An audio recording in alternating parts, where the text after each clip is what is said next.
রিয়া। ও আচ্ছা আচ্ছা, তোমার পরশুদিন তোমার মাসিমণির বিয়ে হয়েছে। বাহ, খুব ভালো।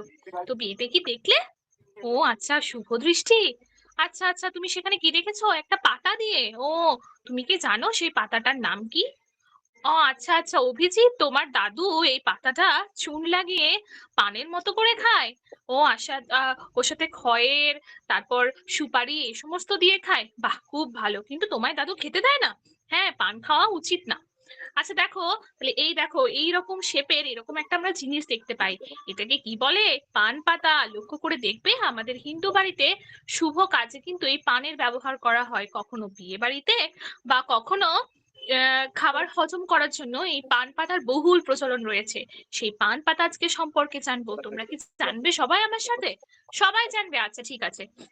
দেখো, এই যে পান পাতা, সেই পান পাতা দেখতে পাওয়া যায় আমাদের পশ্চিমবঙ্গ, উড়িষ্যা, আসাম, বিভিন্ন অঞ্চলে।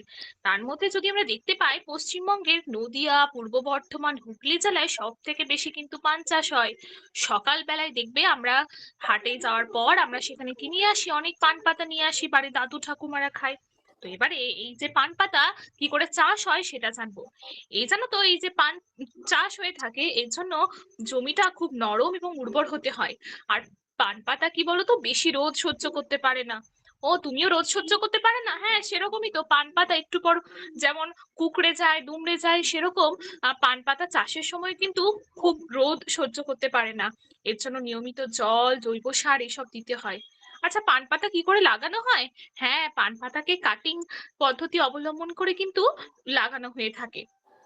বেশি জল জমতে দেওয়া যাবে না, এবং 3 থেকে 6 মাসের মধ্যে সেই পাতাটাকে সংগ্রহ করা হয়।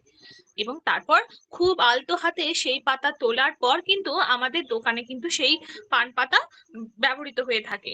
ও, রিয়ার বাবা পান পান বিক্রেতা? হ্যাঁ গো, পান খুবই লাভজনক একটা পাতা। এটার ফলে মানুষের কিন্তু জীবিকা নির্বাহ হয়। বিভিন্ন সামাজিক সাংস্কৃতিক জায়গায় কিন্তু আমাদের এটা ব্যবহৃত হয়ে থাকে।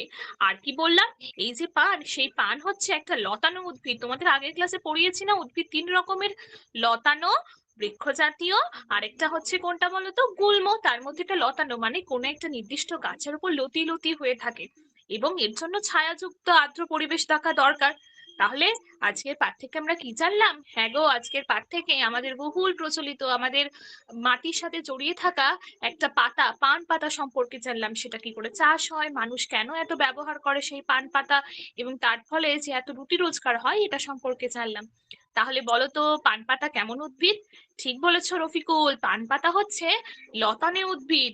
আচ্ছা, এরপর বলো তো, পান পাতা কে চাষ করার জন্য কেমন মাটি দরকার? হ্যাঁ, ঠিক বলেছো মাইকেল, নরম এবং উর্বর প্রকৃতির। বাহ, খুব ভালো বলেছো।